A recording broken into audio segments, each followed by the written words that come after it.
Ajay, already ஒரு செவ்வாழை வண்டி இருக்குன்னு தெரியுமில்ல, போய் சொன்னையா இல்லையா? அண்ணா எவ்வளவோ தூரம் நானும் சொல்லி பார்த்தேனே, சொன்னதுக்கு என்கிட்டயே சண்டைக்கு வராரு. சிக்கோட்டு வந்தா நான் பேசிக்கிறேன் அப்படிங்கிறாருண்ணா. எதுக்கும் நீங்களும் போய் ஒரு வார்த்தை சொல்லி பாருங்க.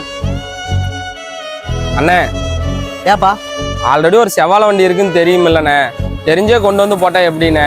ஒண்ணு முன்னாடி எடுத்துட்டு போய் போடுங்க, இல்லைன்னா பின்னாடி எடுத்துட்டு போய் போடுங்கண்ணே. என் வியாபாரத்தை கெடுக்கிற மாதிரி இருக்குல்லண்ணே. தம்பி, நீங்க வண்டி போட்டு வியாபாரம் பார்த்துட்டு இருக்கு நல்லாவே தெரியும். 6 மாசம் பல ரேட் அதிகமாயிருச்சு.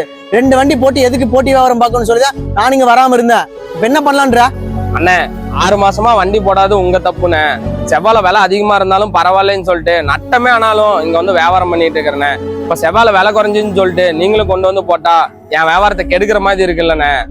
வியாபாரத்துல போட்டி இருக்கலாண்ணே, பொறாமதான் இருக்கக்கூடாது. நீங்க பண்றதை பார்த்தா நாயம் தர்மம்னு ஒண்ணு இருக்குண்ணே, அந்த மாதிரி நடந்துக்காங்கண்ணே. டேய், எனக்கு நியாயம் கிடையாது, தர்மம் கிடையாது, போடா. அண்ணே, நான் நல்லதே நினைக்கிறேண்ணே. எனக்கு எங்க போனாலும் நல்லதே நடக்கும். நீங்க கெட்டதை நினைக்கிறீங்க. எங்க போனாலும் தம்பி, எத்தனை டைம் சொல்லுவாங்க, ஆள் மாத்தி உட்காந்துட்டு இருக்கிறீங்க ஆட்டோல. ஃபுல்லா உங்களால டிராபிக் ஜாம் ஆயிட்டு இருக்குது. சாயந்தரம் வந்து பாப்பேன், இல்லைன்னா தூக்கிட்டு போய் டேஸ்ல உட்கார வச்சிருவேன். வண்டி எடு.